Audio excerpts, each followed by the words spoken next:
Escritura,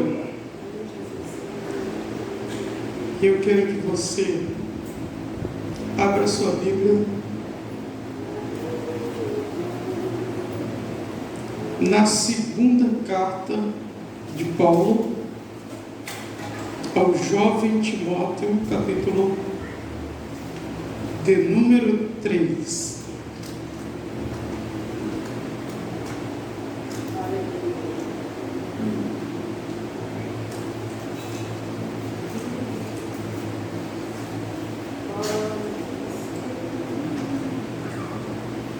Abra sua Bíblia.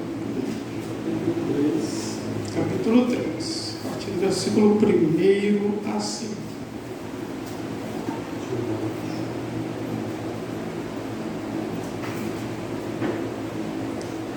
Nós vamos ver o que o Espírito Santo falou na boca de Paulo, instruindo Timóteo, e é o que está acontecendo hoje. A impiedade dos últimos dias.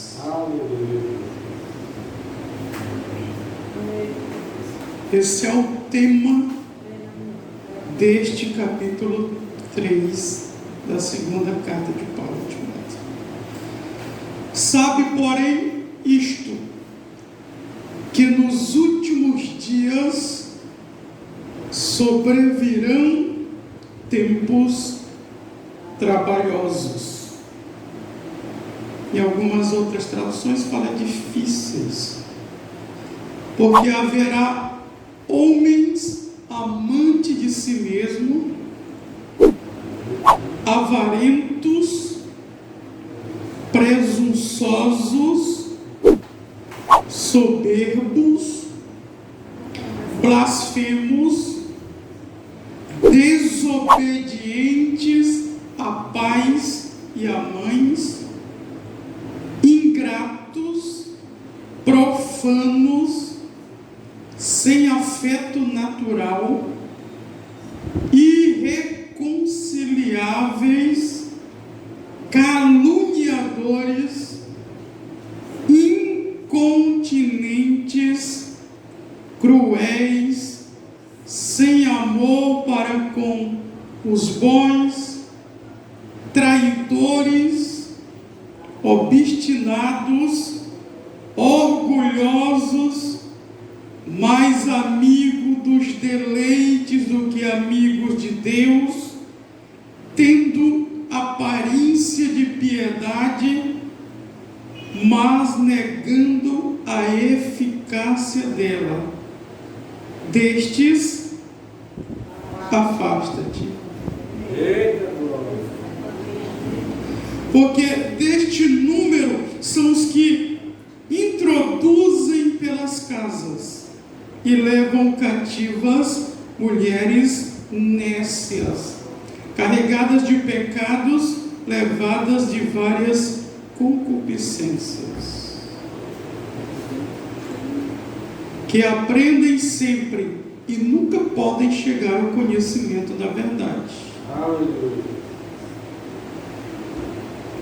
E como Janes e Jambres resistiram a Moisés, assim também estes resistem à verdade, sendo homens corruptos de entendimento e réprobos quanto à fé.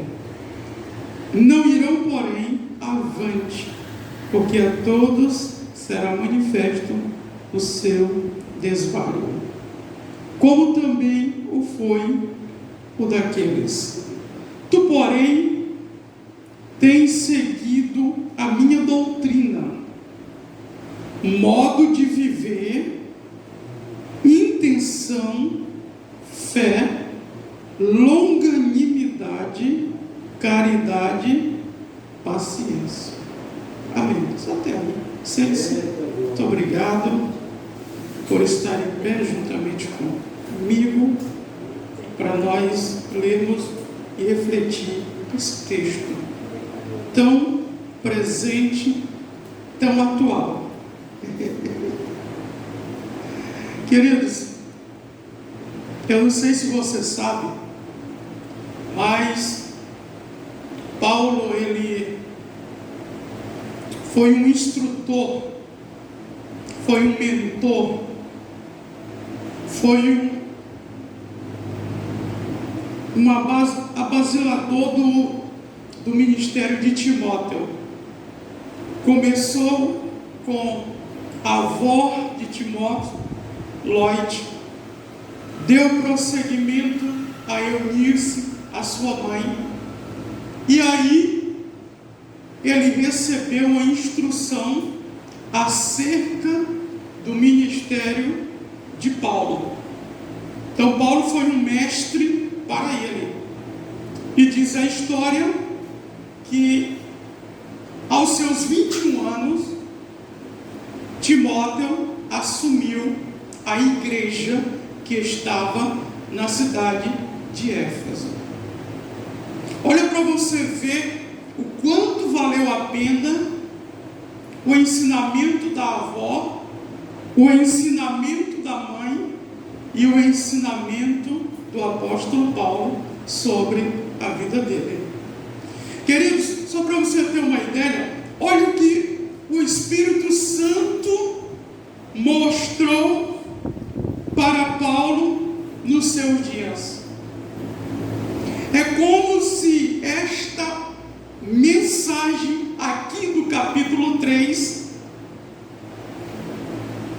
estava sendo escrita no século 21, no século que nós estamos vivendo.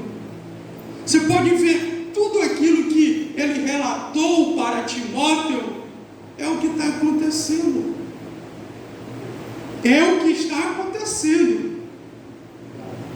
Por isso que ele fala, nos últimos dias. Muita gente, ele pensa que nos últimos dias é que vai acabar todo mundo. O povo, ele relaciona quando ele vê esse texto. E quando ele vê aquele do capítulo 24 de Mateus, do versículo 13, que diz assim: aquele que perseverar até o fim, ele será salvo. Aí o pessoal associa o fim e o último dias sendo como o fim do mundo. Não, o mundo agora vai se acabar. Não, não é assim. Paulo estava falando dos últimos dias concernente ao tempo da igreja, que a igreja tem um tempo aqui na terra. Tem um tempo em que a igreja vai ficar aqui na terra, mas também tem esse tempo que a igreja vai sair da terra. E o Espírito Santo mostrara a Paulo isso aqui. Foi por isso que ele escreveu: e nos últimos dias. De quem? Da igreja aqui na terra. Olha, para nós que somos estudantes da escatologia, que é a doutrina das últimas coisas, nós que estudamos, nós que acompanhamos, eu estou acompanhando direto, irmão, frequentemente, o que está acontecendo dentro e fora da igreja. Nós percebemos que nós somos a geração do arrebatamento, irmão. Você sabia disso? Ou você não sabe disso? Não é porque nós queremos apressar a volta de Jesus, não, não é por causa disso não. É pelos sinais que ele deixou. Pelos sinais que ele deixou. Olha o primeiro sinal aí. 1948, 14 de maio de 1948, aonde o povo de Israel virou um estado.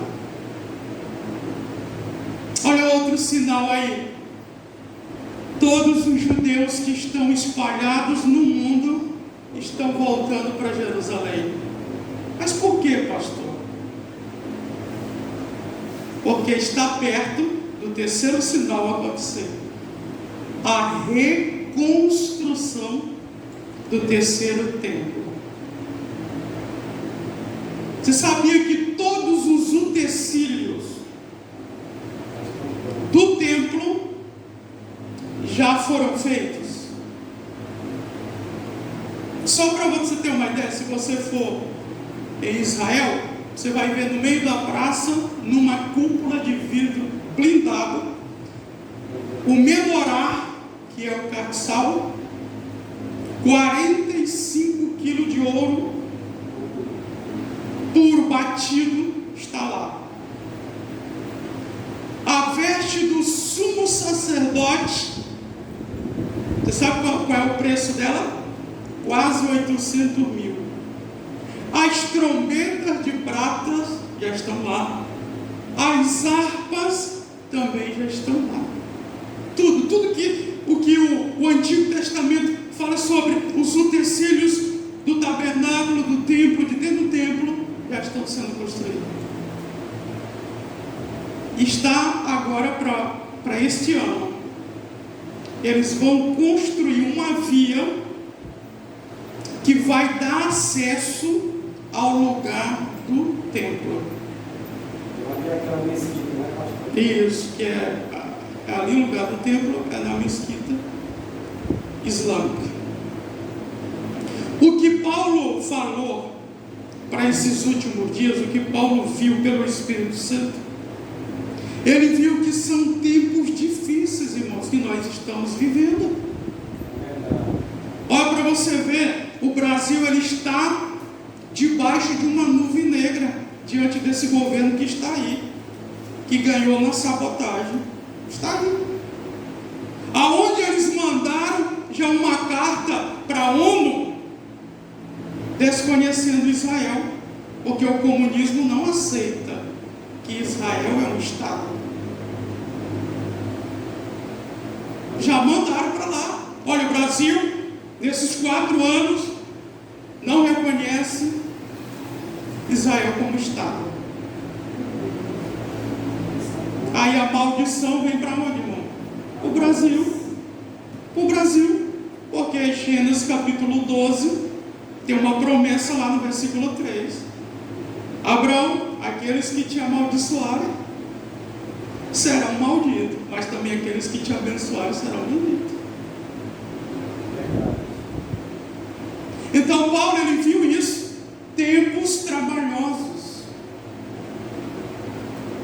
tempos difíceis. Irmãos, aonde era no princípio da minha fé, no ano de 97, aonde era que uma igreja ficava vazia no domingo, irmão? Não tinha, varão, não tinha. No tempo que Jesus me chamou, no ano de 97, não tinha, varão. O compromisso era enorme, varão, e não tinha esse negócio de, essa dificuldade que os crentes botam hoje, não.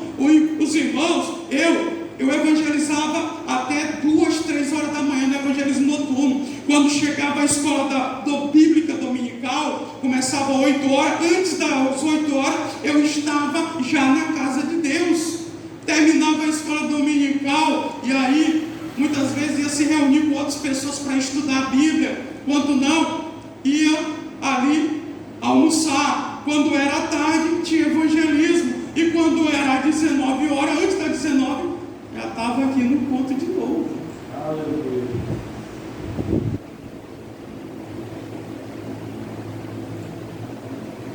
Hoje, não é essa geração Nutella, não, que só tem um culto no domingo, 3 na semana, e é a maior dificuldade dos irmãos.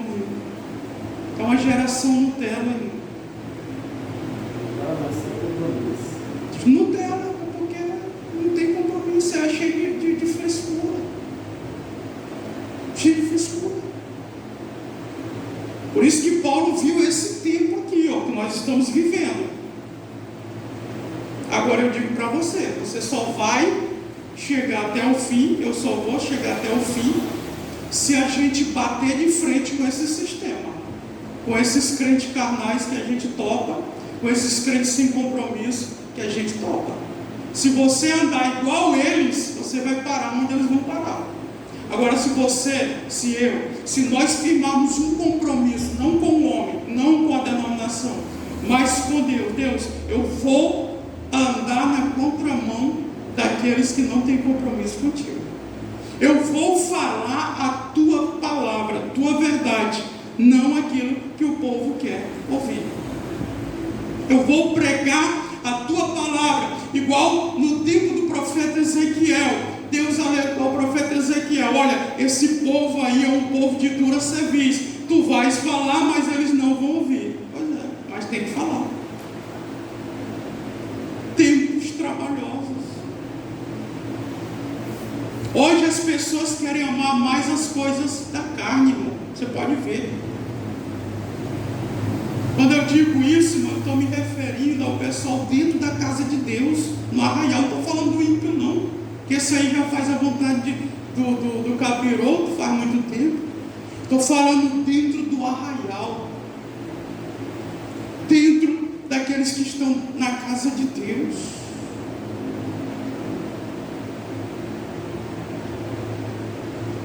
Você pode ver que ele viu. Por isso que o verbo haver está no futuro. Porque haverá homens amantes de si mesmo. Ele não estava vendo o tempo dele. Ele estava já, o Espírito Santo reportou ele para muito longe. Para muito longe. E ele viu esses dias que nós estamos vivendo. Haverá homens amantes de si mesmo. O que é isso? Egoísmo. Sendo que o segundo mandamento é o contrário a isso, que diz que nós temos que amar o nosso próximo como a si mesmo. Mas aí nós estamos vendo o que? Pessoas amantes de si mesmo. É o egoísmo. Egoísmo em evidência, manifestado na vida da pessoa. Não, eu vou pensar em mim mesmo e que os outros se explodam. Lugar de bandido é no cemitério. Você já ouviu o crente dizer isso? Não, irmão. Assim como nós tivemos oportunidade, eles também têm oportunidade de se arrepender.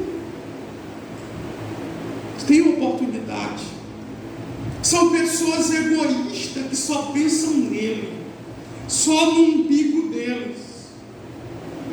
O Deus dessas pessoas é o umbigo, só pensa neles.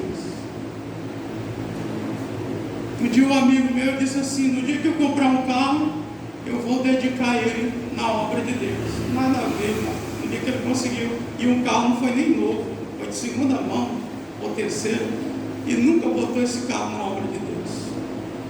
São pessoas amantes de si mesmas. Só que Deus conhece todos, irmão.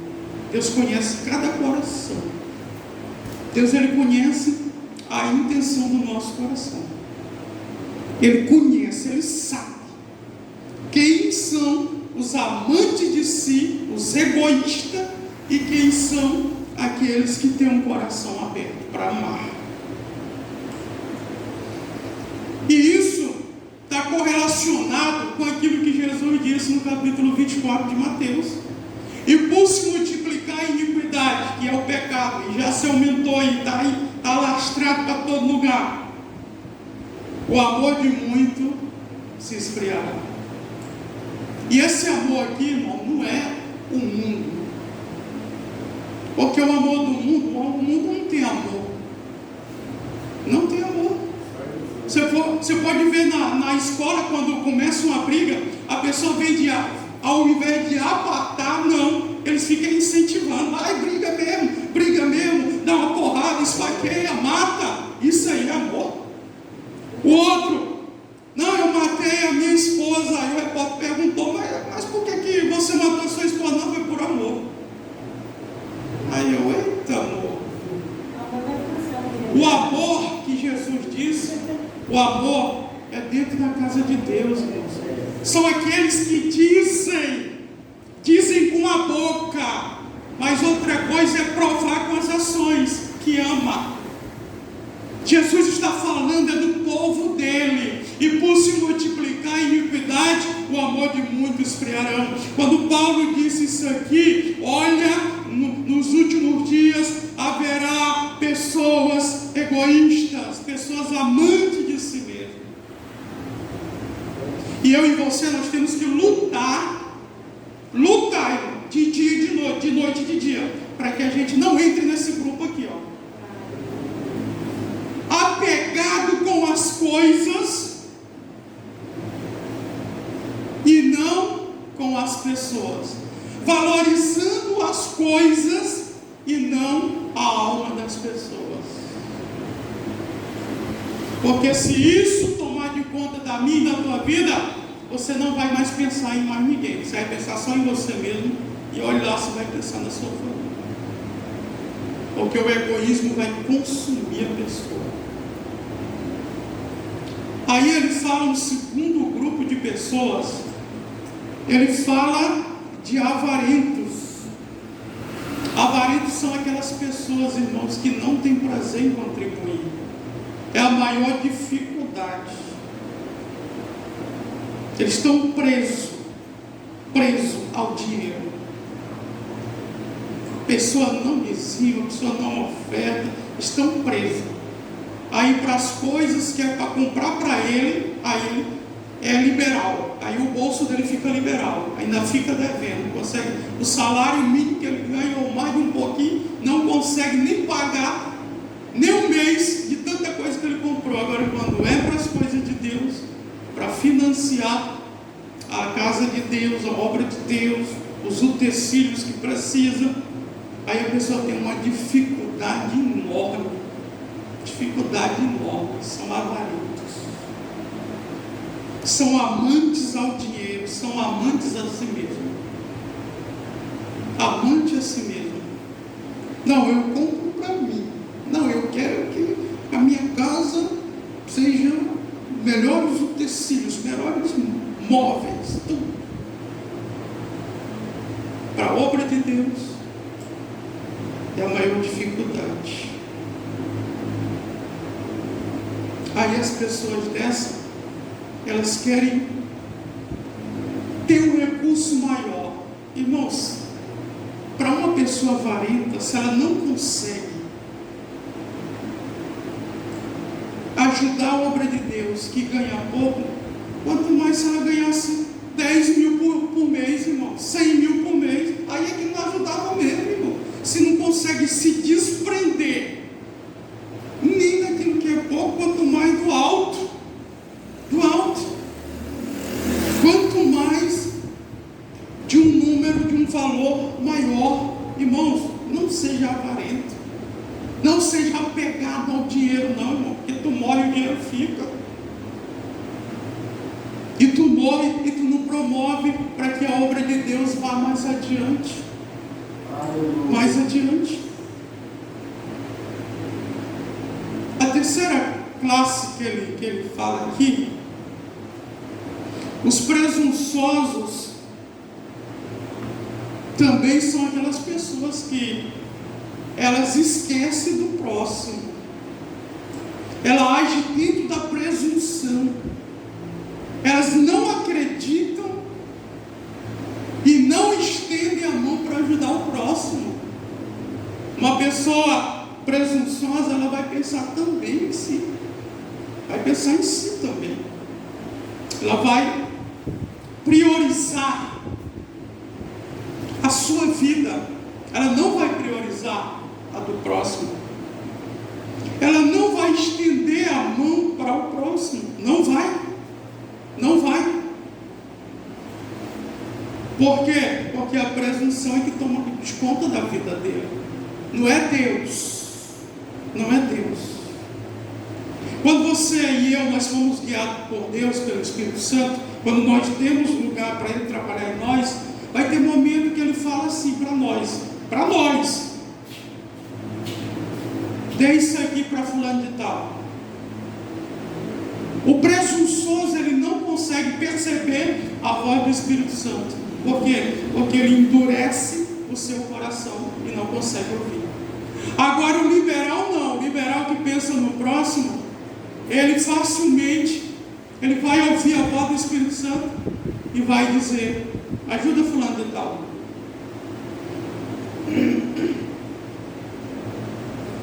A quarta classe que Paulo viu foi os soberbos. Soberbos é aquela pessoa que é vaidosa, é aquela pessoa que ela se acha melhor do que os outros, ela se acha acima dos outros, ela sempre quer ficar por cima, ela sempre quer ser maior do que o seu próximo. E a Bíblia diz o contrário. Filipenses 2 e 3. Aquele que é superior ao seu próximo, considere-se inferior. E o soberbo não. Soberbo não é o Espírito Santo que domina ele. É ele que fecha a porta para o Espírito Santo. É ele que fala, é ele que faz, é ele que tem, é ele que realiza. Tudo é ele, tudo é ele, tudo é ele. Tudo é ele. O pastor Washington contou um testemunho que ele viu uma pessoa caída, ele viu um pregador caído, e ele ficou muito triste porque conhecia a pessoa. Aí ele foi orar pedindo para Deus: Senhor, por que fulano de tal caiu? Ele falou: meu Senhor, é porque ele se tornou uma pessoa orgulhosa. As mensagens dele, chegou um ponto das mensagens dele que era só ele que falava, não tinha mais, eu não tinha mais espaço. Pois aí eu deixei ele sozinho para ver até onde ele ia. A soberba tomou de conta, e quando a soberba toma de conta, vem a altivez, e quando vem a altivez, pode preparar que tem a queda, porque aquele que se exalta, Deus abate. Não é o homem que abate, é o próprio Deus que se encarrega de abater todos aqueles que são soberbos. Por isso, irmão, quanto mais você busca Deus, quanto mais você aumenta o grau, o nível, a profundidade do teu relacionamento com Deus, mais humilde tu tem que ficar, mais humilde. Quanto mais usado você for, mais humilde você tem que ficar. Quanto mais uma bênção você for para a tua vida, para a vida da tua família, para a vida dos que congregam contigo, para a vida onde tu vai fazer a obra, mais humilde tu tem que ficar. Nunca trilhe e nunca entre no caminho do soberbo. Se você trilhar o caminho dele, e se você entrar no pacote deles, aí você pode ter certeza que você vai para a ruína. Pode ter certeza, porque é a Bíblia que fala. Então hoje é só o que a gente vê. É por isso que estão caindo. Os impérios estão caindo.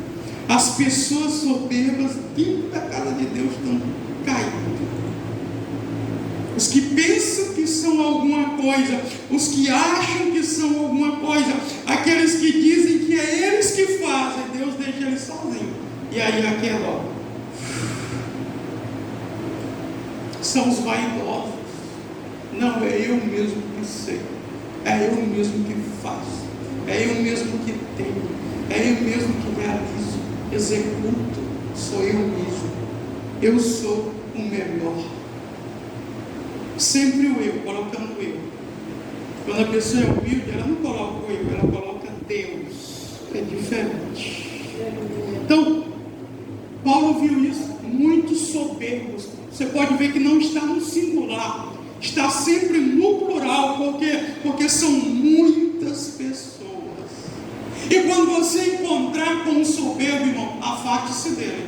Igual Paulo disse para Timóteo: não ande com esse povo, não trilhe o caminho dele, não entre no pacote que eles entraram, não trilhe, afaste-se desse povo, ande com os humildes. ande com eles. A outra classe que ele viu foi os blasfemos. Os blasfemos. Em algumas traduções fala de xingadores. Você está vendo esse pessoal? O que eles estão fazendo com o evangelho para ganhar dinheiro? Vocês estão vendo o que está acontecendo? O pessoal blasfemando, xingando Deus, desconsiderando a palavra de Deus, falando mal de Jesus, do Espírito Santo, só para enganar o povo, só para ganhar dinheiro. Esses são os blasfemos, são os xingadores, são aqueles mercantilistas que só pensam no dinheiro. Eles não estão pensando nas pessoas, eles não estão pensando na salvação das pessoas, eles não estão pensando na alma da pessoa para não ir para o inferno. Aí eles escondem a verdade e falam as mentiras. Porque quem está pensando na alma do ser humano, na tua alma, na minha alma, nós pregamos a verdade, irmão. Nós pregamos a verdade. Nós ensinamos a verdade. A decisão, ela é individual, ela é pessoal, ela depende de você, ela depende de mim. Eu é que decido por mim, você é que decide por ti. Não é o teu pai, não é a tua mãe, não é o teu irmão, não é o teu tio, a tua avó, o teu avô. Não, é você. Você já está de maior e sabe agora o que é certo e o que é errado. Você vai decidir naquilo que é certo. Então muita gente blasfemando o Senhor. Quando vai falar em línguas, aí ficam brincando. Aí contam piadas e ficam imitando as línguas, banalizando as coisas espirituais, as coisas sagradas. Não entre no caminho desse povo. Não entre. E ainda vem dizer que é Deus que está usando eles. Aonde? Aonde? Não é Deus. O outro grupo de pessoas que Paulo viu, na nossa geração, ele viu os desobedientes a pais e a mães. Ele viu isso. São os rebeldes que nós estamos vendo, que não obedecem mais nem a pai e nem a mãe. É por isso que muitos vão cedo, muitos morrem cedo. Por quê? E muita gente não sabe o porquê, o motivo, a razão, a causa, a circunstância. É aqui, irmão, é na Bíblia. Desobedeceu pai e mãe, os teus dias, os meus dias são subtraídos, são abreviados. Por quê? Porque é uma ordenância não do homem, é um mandamento divino, é um mandamento de Deus, está na palavra. Por isso, aquele que obedeceu, mesmo não sendo crente, porque não depende também disso, mas nós com o conhecimento, aí pesa mais a responsabilidade. Já pensou? A minha avó, que eu vim primeiro para o Evangelho, a minha avó espírita, mas eu tinha que considerar a autoridade maternal, porque ela que me criou, eu chamava ela de mãe, então eu tinha o maior respeito. Meu avô, ignorante, que dizia que era católico, mas não seguia nenhuma religião, mas eu tinha que pedir a bênção e respeitá-lo. Eu não considerava também ele como meu avô, mas como pai.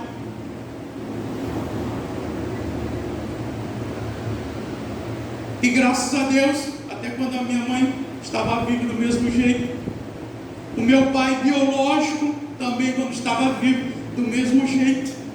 E olhe que meu pai não me registrou.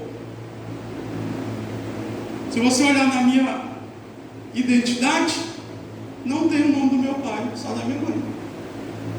Só que, quando eu vim para o Evangelho, o esclarecimento do conhecimento da palavra, eu aprendi, mas eu considerava ele como meu pai biológico. Não desconsiderava, não amaldiçoava. Pelo contrário, eu orei para Deus salvar a alma dele. E é assim, Paulo viu esse tipo de pessoa, esse grupo de pessoas, está no plural, os desobedientes a pais e a mães. Então você que tem o seu pai ainda vivo, você que tem a sua mãe ainda vivo, obedeça. Obedeça. Peça a bênção. Obedeça para a glória de Deus. Nem minha mãe, nem meu pai biológico e nem meu avô, só tem agora minha avó, que vai completar 89 anos no dia 4 de julho. Só tem ela agora, da autoridade maternal. Então eu considero ela. Quando eu vou lá, eu peço a bênção, eu abraço ela e reconheço ainda hoje, eu reconheço. Então é isso que nós temos que fazer. E aconselhar aqueles que são desobedientes a pais e a mães. Mesmo que eles não querem ouvir, mas aconselhe ele, para que os dias dele não sejam reduzidos, abreviados. É só o que a gente vê. Completa-se 10 anos, 11 anos, a gente já vê a rebeldia. Por quê? Porque o inimigo anda trabalhando, irmão, nas crianças. O inimigo não escolhe idade. Você pode ver que é uma luta hoje com as mães e os pais, é uma luta, é uma briga. Olha o tanto de menino que tem desviado da casa de Deus. Quando era pequeno, a mãe e o pai conseguiam levar, mas não conseguiu penetrar, entrar aqui, ó, na mensagem aqui. Chega 10, 12 anos, 13 anos, não quero mais saber de igreja, não. Quero saber agora é da internet, é do Free Fire, do Call of Duty. Eu quero saber dessas coisas. Quero saber da Netflix, que fala aquelas séries demoníacas. Quero saber da Wanda. Quero saber da Wandinha. Quero saber dos filmes de terror. É uma luta. É uma briga assim. Se a gente não orar pelos nossos filhos, se a gente não pregar a verdade para eles, sabe como é que eu oro? Nós oramos pelo nosso filho, pelos nossos filhos. Senhor, mostra o inferno para eles. É desse jeito. A nossa oração, ela é bem curta e bem objetiva. Mostra o inferno. Abre o mundo espiritual como o Senhor já abriu para me ver. Abre o mundo espiritual para ele, para que ele sonhe com o mundo espiritual. Quando ele vê as trevas, ele vê o inferno, ele vê pessoas lá no inferno pegando fogo, a alma deles. Pois é, mostra isso, Senhor, para eles. Essa é a nossa oração. É para ver se cria vergonha na cara. É desse jeito a nossa oração. Então, Paulo viu esses filhos dando trabalho para os pais. Não é fácil você ter um filho hoje. Não é fácil. Para você educar, porque é uma facilidade enorme. A internet está em praticamente, principalmente dentro da cidade, lá no interior é que nem se fala, já está em muitos lares. E aí é onde o inimigo, ó, pela curiosidade dos meninos, e aí o inimigo trabalha no coração dele, na mente deles. Então Paulo viu esse momento, ele viu esse vislumbre triste no decorrer da sociedade. Ele viu esse tempo. Mas ele viu também aqueles que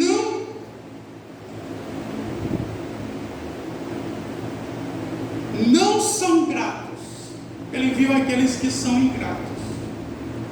Olha, Timóteo, haverá um tempo em que muitos serão ingratos. Muitos. Você viu o que aconteceu no tempo de Jesus?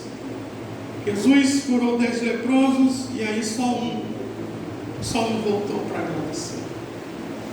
Nós vemos a ingratidão no meio do povo, substituindo a gratidão pela ingratidão. Ó, irmão, seja grato a Deus. Todo dia agradeça a Deus por você estar vivo. Todo dia agradeça a Deus porque você está servindo. Agradeça a Deus porque Deus, Ele te resgatou e você está cantando, louvando, adorando no caminho dEle, está indo para a casa dEle, cultuando a Deus aqui na casa dEle e na tua casa. Seja grato a Deus por tudo aquilo que Deus já fez. Um dia Satanás quis implantar a ingratidão no meu coração, querendo colocar as coisas dele, e eu fiquei sorrindo da cara dele, igual Elias ficou sorrindo dos profetas de Baal, que o Baal não resolveu o problema dele, não respondeu a oração deles. Como eu serei ingrato ao meu Deus, que tem 25 anos que Ele opera na minha vida? Como? Falei para Satanás, como eu serei ingrato? Pelo contrário, meu coração é cheio de gratidão. Eu tenho meu momento a sós com Deus, irmão. Nós temos um momento coletivo aqui, quando a gente ora coletivo, tem um momento que eu oro mais de Azulene, na madrugada nós entramos juntos, sim, mas tem um momento que é a sós com Deus. Aí eu paro para refletir, aí eu paro para lembrar aquilo que está arquivado na minha memória. Eu trago a existência daquilo que aconteceu no passado, que ainda existe na minha memória, de coisas boas que Deus fez. Eu não trago aquilo que, quando eu estava na bagaceira. Não, isso aí não me interessa.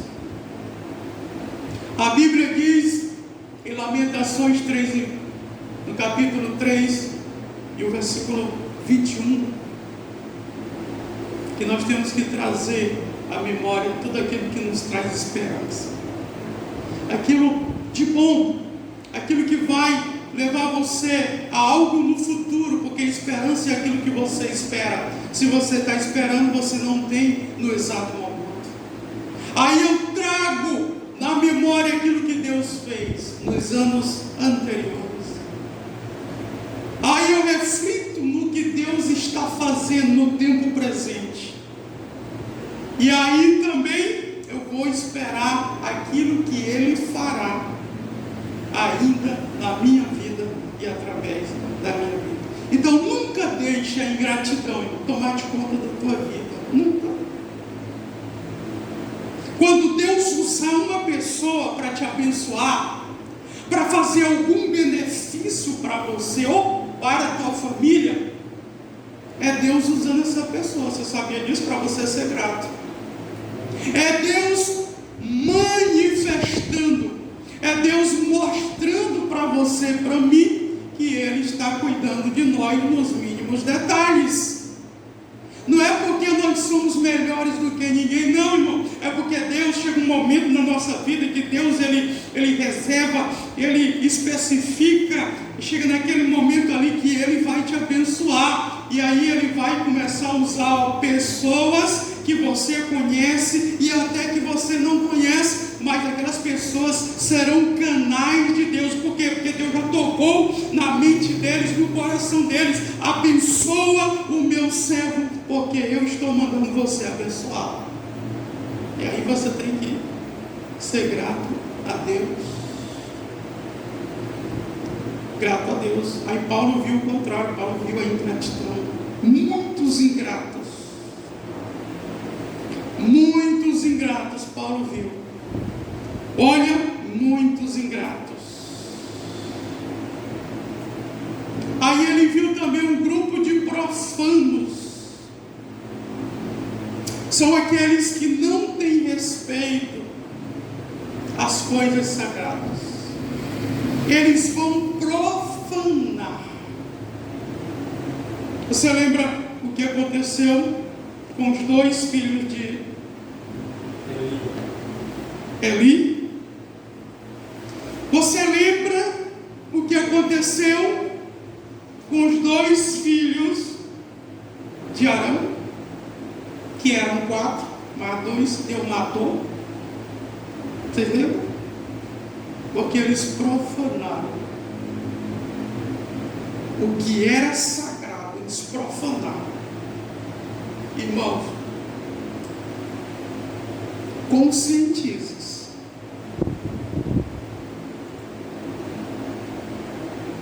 Uma coisa é você lidar com o ser humano. Isso é uma coisa. Outra coisa, irmão, é o nosso relacionamento com Deus. Aí, irmão, Deus não brinca igual o ser humano brinca. Profanar é você banalizar as coisas de Deus. É você levar na brincadeira, é você levar na piada.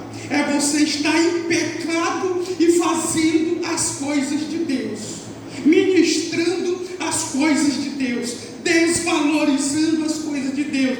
É vivendo uma vida de aparência e servindo a palavra, servindo aí o louvor, servindo a Santa Ceia de qualquer jeito. Nunca faça isso, porque a conta vai chegar. Uma hora ou outra, a conta vai chegar.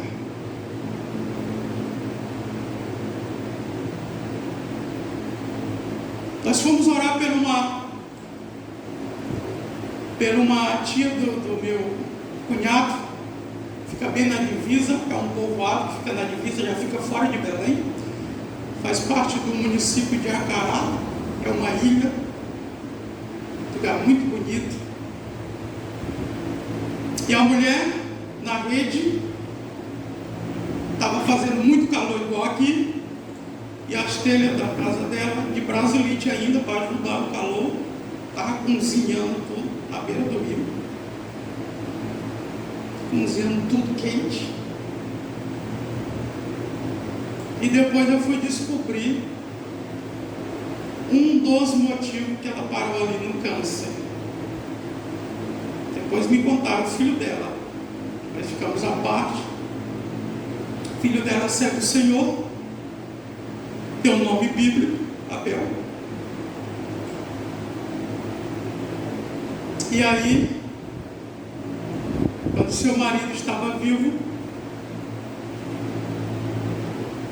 faleceu seu marido, mas antes de falecer, ela pegou um indivíduo que nem crente não era, foi morar junto com ele.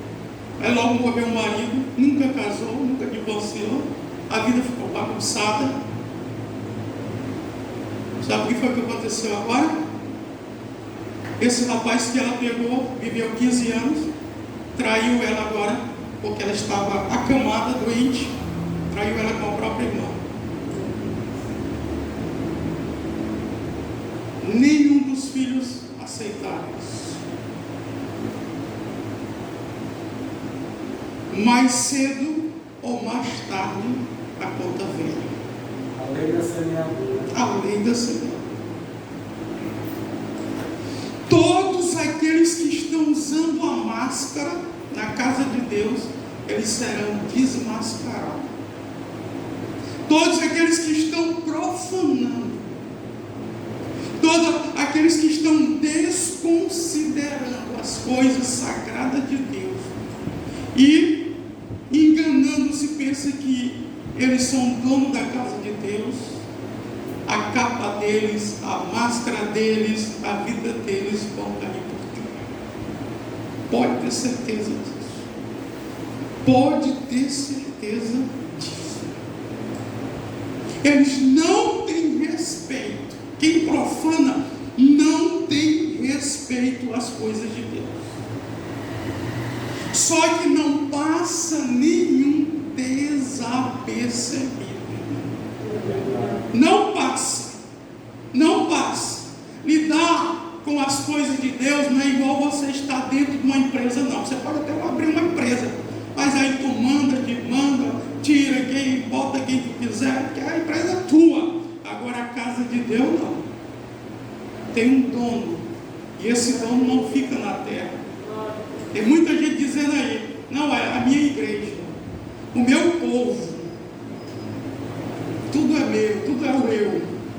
Não, nós somos apenas mordomos, somos apenas cuidadores, lavadores de banheiro, limpadores de cadeira. Organizamos aqui, colocamos aquilo que está fora do lugar no lugar, limpamos, pintamos, fazemos aqui. Somos mordomos. O dono mesmo é Jesus. É Ele que manda. É por isso que o inimigo consegue enganar muitos líderes, pensando que ele pode liderar, que ele pode fazer do jeito que ele quer. Não. Um dia eu orando ao Senhor, o Senhor me trouxe. Deus é tão bom que Ele fala com a gente antes de acontecer. Aí Ele diz assim, te prepare nesse ponto aqui, nesse ponto, porque na hora que tu começar isso aqui, vão começar os levantes. E não demorou muito. Quando Ele me falou, na mesma semana aconteceu do jeito que Ele falou. Por quê? Porque eu entendo, eu compreendo, eu concluo, eu deduzo que eu preciso da orientação de quem é dono. De quem é dono. Nós temos um relacionamento de quem é dono. Aquele que é mordomo, ele fala com o dono. Aquele que foi separado para cuidar das coisas do dono, para ter o maior zelo, o maior carinho, o maior cuidado, ele está sempre em comunicação com o dono, e o dono está sempre em comunicação com ele, para orientá-lo como ele deve fazer a obra dele. Eu disse aqui para os irmãos, e teve um dia que uma pessoa aqui quis voltar às suas atividades. Aí eu fui para a oração, na madrugada, fui falar com o dono. Fui falar com o dono da obra. E ele disse, fulano de tal ainda não está preparado. Deus falou desse jeito, literalmente, de uma forma bem clara. Ela não está preparada ainda.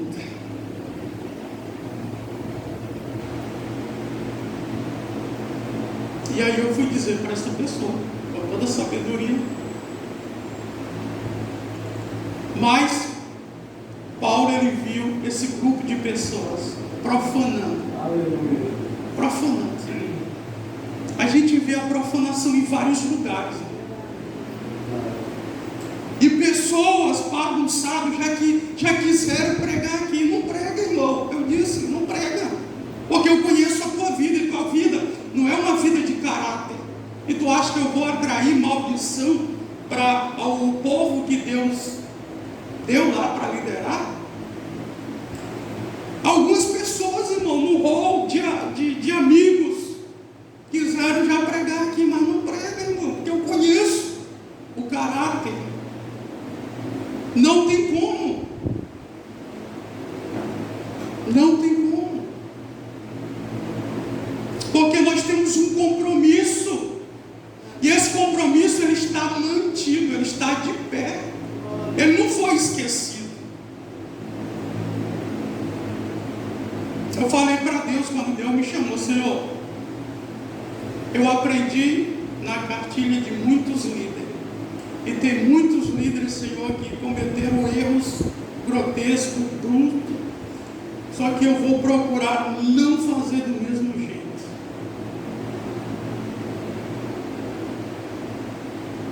Aí eu fui levar a Santa Ceia para um casal. Aí a pessoa disse assim: de todos os pastores que eu já fui pastoreado, pastor André, eu quero dizer algo. Você foi o único que eu já vi trazer a Santa Ceia quando a pessoa está em possibilidade de tomar a Santa Ceia lá na casa de Deus. O único. Aí eu disse para essa pessoa, para o marido dela também, eu disse: pois é, meu irmão, o Senhor me chamou para fazer a diferença. Eu não posso cometer o mesmo erro de muitos líderes que cometeram. Então é por isso que a gente procura ser diferente. E Deus foi glorificado no nome do Senhor. Então vamos ver o outro grupo que Paulo viu. Ele viu as pessoas sem um afeto natural. Sem um afeto natural. Olha para você ver a classe de pessoas que ele viu.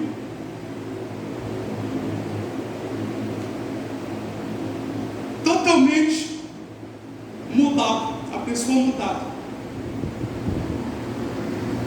A naturalidade da pessoa é de um jeito. Aí o inimigo vem, trabalha na mente da pessoa, do ser humano, e muda tudo. Muda tudo. Os irmãos estão vendo que o meu cabelo está ficando branco pela idade. Tenho 45 anos. Vou fazer 46 ainda esse ano. E daqui um dia está igual do irmão Cício, igual do pastor Raul. Então, igual ao algodão. Mas os irmãos podem ficar tranquilos que eu não vou gastar dinheiro com tinta e nem vou ficar escravo de tinta. Vai ficar tranquilo. Os irmãos veem que minhas sobrancelhas são grossas.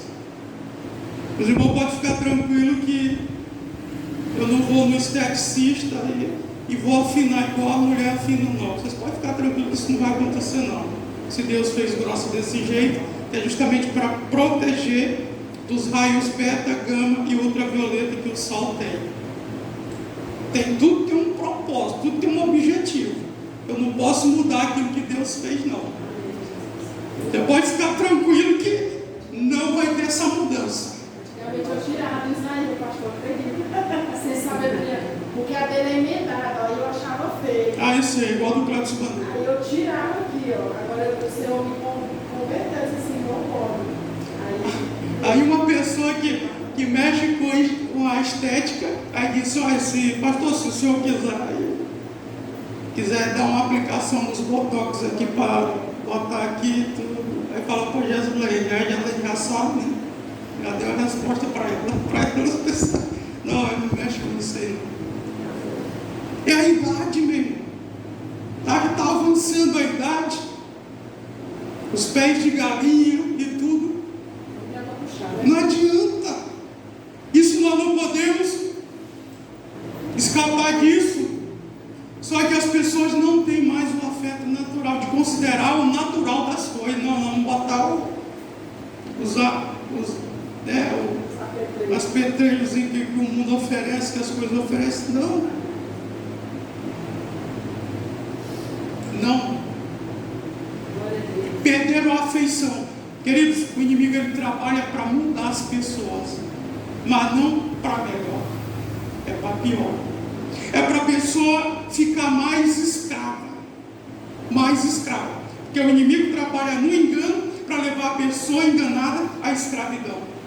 Deus trabalha na verdade para tirar a pessoa do engano, da escravidão e levar ela para a verdade. É isso que Deus faz. É isso que Deus faz. Não, é gaiata que quem estava aqui no dia que a irmã Maria contou o testemunho dela, que ela estava lá em Recife, aí ela falou que uma mulher se levantou e disse: olha, Deus disse que é para tu pintar o teu cabelo. Desse jeito que estava nesse dia que a irmã Maria contou o testemunho dela. Olha o absurdo, irmão. Olha o absurdo. Não tem nada a ver, irmão, isso aí. Eu dizia: irmã, pois tu tem que criar Eu fazia dizer bem na cara da pessoa. Um dia lá em Joanesburgo, um caboclinho, gordinho, aí foi um negócio de profetizar para Jaleia. Eu falei, Jaleia, esse aí pode. Esse aí está para o outro lado. A mulher que é quebrada. Porque nós, principalmente nós homens, conhecemos isso aí. Quando o caboclo está para o outro lado assim, o jeito dele, a gente sabe. A mulher também conhece. Suspeito demais. Fala, não, esse aí não profetiza para mim, não. Esse aí está mais para o outro lado. Esse aí não profetiza para mim, não. Ele vai estar batendo mano de cabeça, não sei o que. Não. Preciso disso aí, não. Agora, quando é homem de Deus, mulheres de Deus, e elas e eles pedem permissão. Eu posso botar. Aí, quando eu ver que a pessoa tem caráter, aí é outra coisa. Que Deus realmente usa, aí é outra coisa. E Paulo viu esse grupo de pessoas sem afeição natural. Ele viu outro grupo também de pessoas irreconciliáveis. O que é isso? Coração duro. Corações duros. Irreconciliáveis. São pessoas que endureceram o coração. Eles se decepcionaram por alguém ou por algo que aconteceu dentro da casa de Deus, e aí endurece o coração. Não, eu não acredito mais em ninguém. Eu não acredito, mas nem em Deus. Não, queridos. Paulo viu, esse pessoal serão duros de coração, serão irreconciliáveis. E onde tem um coração duro, Deus não opera. Teve um tempo que estava no princípio ainda da minha fé, era mais ou menos no ano de 98 para 99. E nós fomos numa vigília, e quem pregou foi o Aldeão. O Aldeão hoje mora em Brasília. E aonde aconteceu esta vigília, o povo ainda mora lá, que é o evangelista Raimundo Nonato. Lá, ainda moram lá na Comadeza, que eles congregam. E aí, o meu coração estava fechado, duro. E eu, sem saber lidar com aquilo ali, novo convertido, não tinha o conhecimento que eu tenho hoje da palavra, e nem do dono da palavra. Pois Deus revelou na madrugada, era a noite todinha, nós orando com o joelho no chão, o rosto no chão, e o coração duro. Na madrugada Deus revelou para o Aldeão, disse: teu coração está duro. Teu coração, eu vi teu coração duro, endurecido. Aí eu até disse para ele: pois é, pô, me ajuda, como é que eu faço para Deus amolecê-lo? Aí, graças a Deus, foi a primeira vez e última, nunca mais endureceu. Pelo contrário, agora meu coração, ele é um coração quebrantado. Eu não sou uma pessoa irreconciliável, não. Toda vez eu estou me reconciliando com o Senhor. Toda vez que eu falo com Ele, eu peço perdão para Ele. Eu digo: Senhor, a tua graça, o teu amor é enorme, os teus atributos são enormes na vida de um ser humano. Ainda bem que a salvação e nem o Senhor usar não pertence a homens. Os dons e talentos não pertencem a homem. As qualidades que a pessoa quer, que outras pessoas têm, não pertencem a homens. Tudo vem de ti, Senhor. Muito obrigado. Eu glorifico a Deus. Porque se fosse o outro homem, irmão, que fosse escolher você, você sabia que você não era escolhido? Nem para a salvação tu não era escolhido. Eu não era escolhido. Principalmente para fazer a obra de Deus. Se fosse o outro homem para te escolher, você não conseguiria fazer isso. Aí Deus é tão maravilhoso, tão bom, tão glorioso, que Ele nos reconciliou. A morte de Cristo, um dos objetivos da morte de Cristo foi trazer a reconciliação reconciliação daqueles que estavam irreconciliáveis, daqueles que estavam longe de Deus, distante de Deus. Aí ele veio para reconciliar o povo novamente com Deus. E aí nós estamos aqui. E o nosso coração, irmão, ele não pode estar duro. Se o teu coração estiver duro, se o meu coração estiver duro, você nunca ouvirá ao Espírito de Deus. Nunca.